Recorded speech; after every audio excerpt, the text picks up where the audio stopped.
Hey guys, so today I want to talk about one of, if not the greatest episode of Doctor Who. I want to talk about Series 9, Episode 11, Heaven Sent.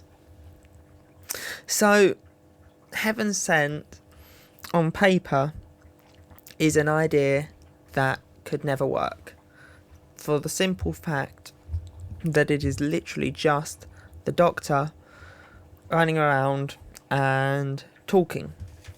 That is quite literally the entire premise of the story. He's running around doing a monologue, talking to himself, and that's the episode. So, how has something that doesn't work on paper come to be one of the most popular pieces of Doctor Who? Well, the simple answer is a mixture of the emotions, the tension, and the music, and the directing, and the whole thing, really. So, for a bit of context, this issue, or this episode, sees the Doctor just after he's lost his companion, Clara. She was killed off by a bird, but that's a long story for another time. So she is killed right in front of him by a bird. So he's teleported away, and the first shots we get are the Doctor giving a monologue, which can be interpreted as a couple of things, either death or the monster of the week. I like to think of it as death, but there you go. So then we cut to the Doctor being transported in a teleporter, and he's gasping for air, and he makes a threat to the people who have captured him, saying, "Look, you screwed up here. I'm coming for you." So then he goes around, he wanders around this castle, he gets threatened by the Veil, and he makes a confession, jumps out a window, and he basically goes around trying to solve how to get out of this place. Now, that's basically the episode, just the Doctor talking about grief and loss, and you can see really all the different emotions, because in previous Doctor Who stories and episodes we don't really see the direct aftermath of when the Doctor loses someone. There's always a time gap.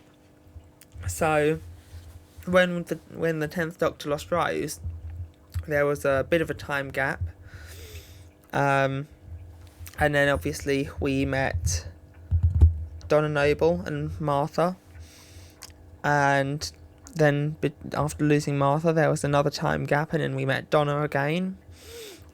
After Donna there was a little bit of a sort of time gap again, and then 10 regenerated into 11, we met the Ponds, and then when the Ponds left there was a big time gap and we were introduced to Clara.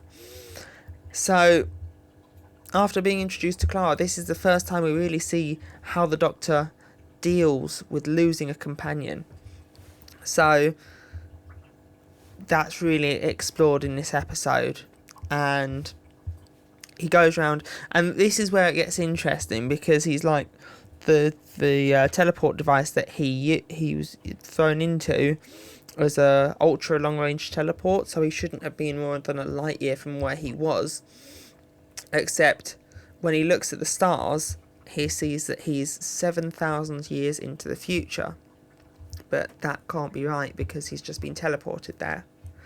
So when he gets to the final room, room 12, he sees a wall made of a substance that is 20 times harder than diamond.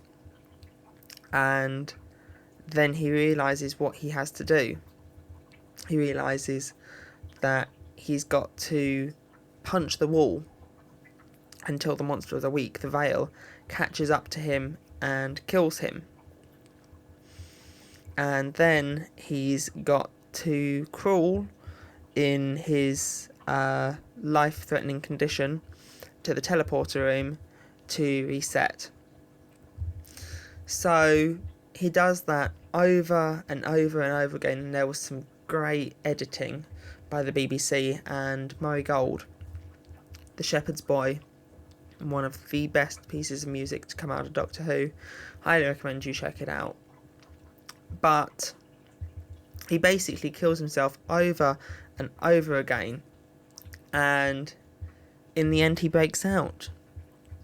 And in the next episode we find out he was trapped in there for 4.5 billion years. So why does this episode work compared to all the other episodes that could have worked, should have worked, didn't work? Why this one? Well, I'll tell you why. This episode is basically a masterclass in acting.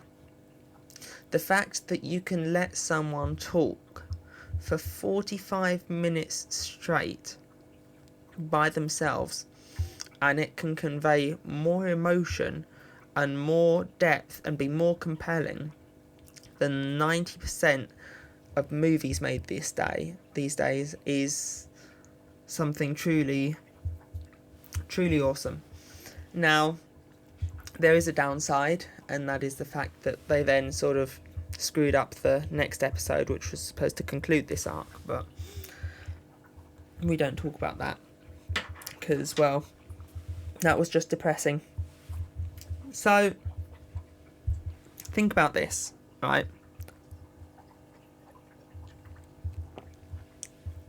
The Doctor then breaks out 4.5 billion years later and finds out that the whole thing was basically a form of interrogation, and that he was imprisoned by his own race, who he has risked, and he has prolonged and been through so much sort of trauma and so much difficult and hardship trying to save his people, and they lock him in there for 4.5 billion years to find out about some prophecy called the hybrid. Now, they never actually tell us what the hybrid is, but I suspect personally that, along with a lot of other people, that the hybrid was the Doctor and Clara being this unstoppable force and turning the Doctor himself into an unstoppable force.